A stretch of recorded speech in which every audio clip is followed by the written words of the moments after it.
Bueno, la primera pregunta entonces es si estos 3 ataques que ocurrieron en estas últimas horas, que por supuesto están siendo investigados por ahora, pero bueno, ya hay información preliminar, tienen que ver con unos crecientes enfrentamientos que han ocurrido en las últimas semanas, diría yo, entre el presidente de Francia, Emmanuel Macron, y el presidente de Turquía, Erdogan. Bueno, es muy difícil pensar que el presidente turco, con su propia voz, haya ordenado atentados como este. Seguramente no, pero indudablemente la ofensiva que está lanzando contra el gobierno francés está instando de un modo a otro, está excitando de un modo a otro a los fanáticos ultraislamistas a que actúen de este modo. Recep Tayyip Erdogan tiene una responsabilidad en el clima que se ha creado en estas últimas semanas, y la tiene porque en lugar de haber repudiado a ese ultraislamista de origen checheno que decapitó a un docente porque dando una clase de libertad de expresión había expuesto las caricaturas de Mahoma que había publicado en su momento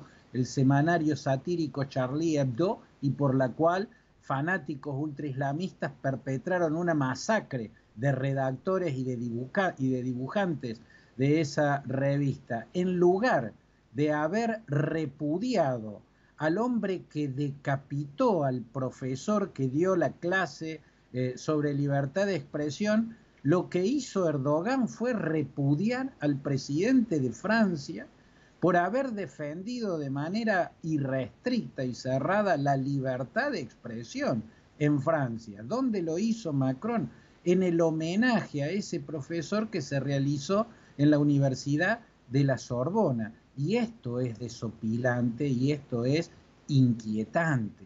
Turquía con este presidente se pone a la cabeza de una suerte de ofensiva panislámica contra el gobierno de Francia, en lugar de instar al repudio de esos actos de violencia tan brutales, tan sanguinarios como una decapitación. A la posición de Erdogan la apoyó la República Islámica de Irán, y al boicot que puso Erdogan contra los productos franceses lo están aplicando Jordania, Kuwait, Qatar, Libia, ¿no? En fin, indudablemente la ofensiva de Erdogan tiene que ver con el clima que se ha creado, que excita a los ultraislamistas a cometer atentados sanguinarios como los que mencionaron, Valentina. Bien, Claudio, y lo otro que te puedo preguntar es si se puede resumir esto que está ocurriendo a este enfrentamiento entre Macron y Erdogan, o hay algo más detrás, porque bueno, como vos bien venís marcando, hay toda una serie de antecedentes también.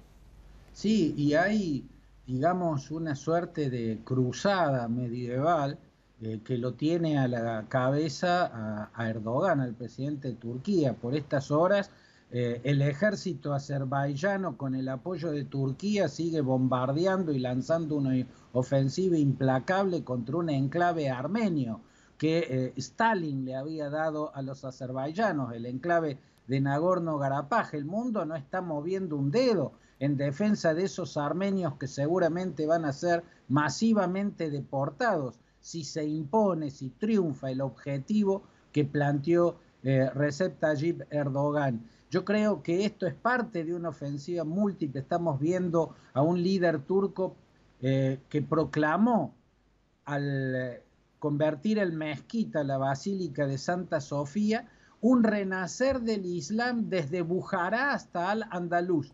En esos términos lo expresó, ¿no? Y lo dijo en árabe, que es la lengua litúrgica, es el latín para los islámicos, para los musulmanes, ¿no? Proclamó algo que habían proclamado ideólogos del yihadismo más beligerante como Mustafa Setbarian, por ejemplo, y haber elegido Francia como objetivo en esta ofensiva que encabeza Erdogan tiene un valor particular o una importancia estratégica particular, porque Francia es el baluarte principal de la libertad de expresión en toda Europa. No es que tenga más libertad de expresión que los otros países europeos, no es así. Y Holanda también es un gran exponente de la lucha por la libertad de expresión, pero quiero decir que Francia es un Estado que no es hijo de las monarquías absolutistas de los Luises que se justificaban en argumentaciones teológicas, sino que es hijo del iluminismo, el empirismo, el enciclopedismo y la Revolución Francesa, ¿no? Que es el origen de la Constitución laica, que es un modelo de constitución secular en el mundo occidental. Francia es el máximo símbolo, si se quiere, de la secularidad que caracteriza a las democracias europeas, y por eso creo yo que esta ofensiva que encabeza el presidente turco toma a Francia como principal blanco de su primer gran embestida. Claudio, gracias. Como siempre, sin lugar a dudas que este tema va a seguir en la agenda internacional, así que lo seguiremos próximamente. Un gusto, Valentín. Un abrazo.